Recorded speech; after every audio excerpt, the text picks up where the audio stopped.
we've now reached the top 10, and our next killer is another who will never be released from prison.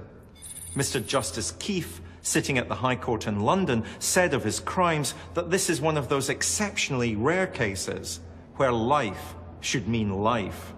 He was known in the press as the Camden Ripper, murdering 3 women to satisfy his depraved and perverted sexual needs. Extreme sadism, the desire to inflict pain so as to gain sexual satisfaction, characterized all of his murders, and he's widely suspected of having killed 6 other women who never returned home. He's on our list because of the number of his victims, their vulnerability, and the extreme sadism that he displayed in their murders. At number 10, it's Anthony Hardy.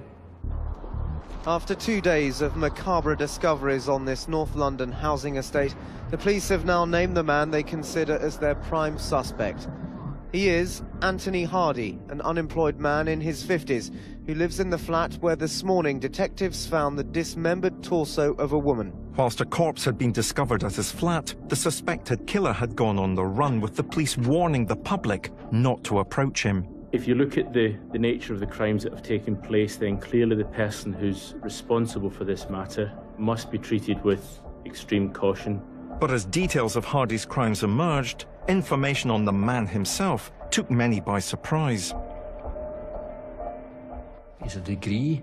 He was the manager of a large engineering company, so he's had a real sort of privileged background. This is not common in serial killers. As more and more gruesome details came to light, Hardy remained on the run. Other body parts have been found in bins near to Mr. Hardy's flat.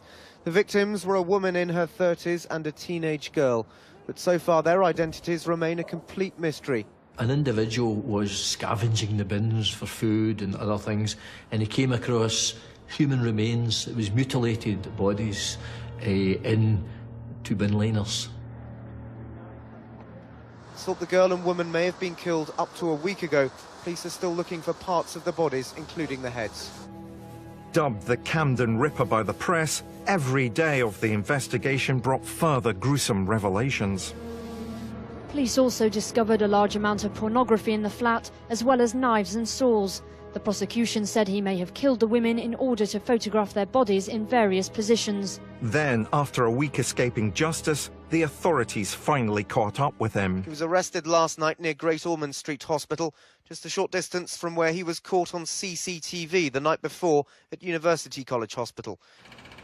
Tonight, Anthony Hardy is being questioned closely by detectives at Collingdale Police Station in North London about the gruesome murder and mutilation of 2 women found on the estate where he lives. But police realised they had dealt with Hardy just a year before in connection with the death of a sex worker in Hardy's flat. She had been found in a house, and he had been there. She was dead, but there was an issue with the pathology. The 3rd charge against Hardy is of murdering Sally Rose White, a woman found dead last January. The original post-mortem concluded she'd died of a heart attack. There was an issue about the pathologist examination, which was very controversial.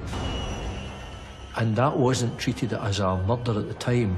That then, after these 2 bodies were discovered, or the remains were discovered, it then became apparent that this female had been murdered by Hardy. The evidence against him was overwhelming, including CCTV displaying his disposal of one of his victims as little more than rubbish. The judge, Mr. Justice Keith, told Anthony Hardy, "Only you know for sure how your victims met their death." Whilst many things about Hardy's crimes remain a mystery, one thing is certain: he'll never be free to walk the streets again. There is only one sentence for your crimes. For the murders of each of your 3 victims, life imprisonment.